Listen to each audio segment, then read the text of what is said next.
заминува во опозиција. СЈО, БДИ, не опозит.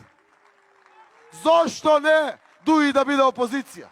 Го испратија Дуи во опозиција, па го одбиваа предлогот на Ахмети за премиер Албанец, па сега декларативно не го прифаќаат барањето на лидерот на Дуи, председателот на Македонија, да се бира во собранието. Може ли да му се верува на СДСМ, откако во изминативе 7 години погазија се што ветија и најавија кога се интегративците во прашање? Преку партиско соопштение кажаа дека не прифаќаат модел на председател во собранието, но партискиот лидер во својот последен јавен настап не го кажа тоа, само рече дека не сакал да коментира, бидејќи било кампања. Ако вие зборувате за промена на устав, тој зависи од 2/3. Така да не би ги коментирал, бидејќи во наредните 80 дена или нешто помалку од 80 дена ќе слушнеме многу предлози кои што на крајот на денот на 8 мај граѓаните ќе кажат кои се тие предлози кои што тие ги сакаат.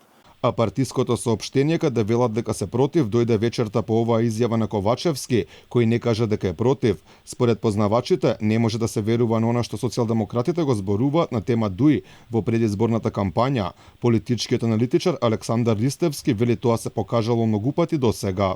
СДСМ веќе во неколку наврати потврди неколку работи. Тоа е дека во основа кога зборува за вака големи ветувања и работи кои се стратешки за значењето за државата и за македонскиот народ, потврди дека едноставно не може да излезе таа матрица на лажење, буквално речено. Ова што се случува од 2016, поточно 2017 навака, само потврдува една работа дека како политичка структура се структура кои се спремни да кажат буквално се. Кога е во прашање понизноста на СДСМ кон Дуи, може да се напише книга. Заев и во две кампањи, во 2016 и 2020 ги испраќаше во опозиција и тогаш тврдеа дека не прифаќаат уцени од Дуи.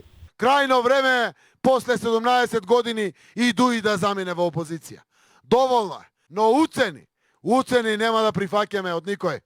Затоа да одат во опозиција и малку да заздравеат како партија. СДСМ немаше да дозволи ниту премиер на предлог на Дуи. Овој вид на кампања е прво лош за Дуи. Со ваквиот вид на кампања едно е јасно. Дуи ќе оди во опозиција, тоа е сигурно, и Дуи ќе губи гласови.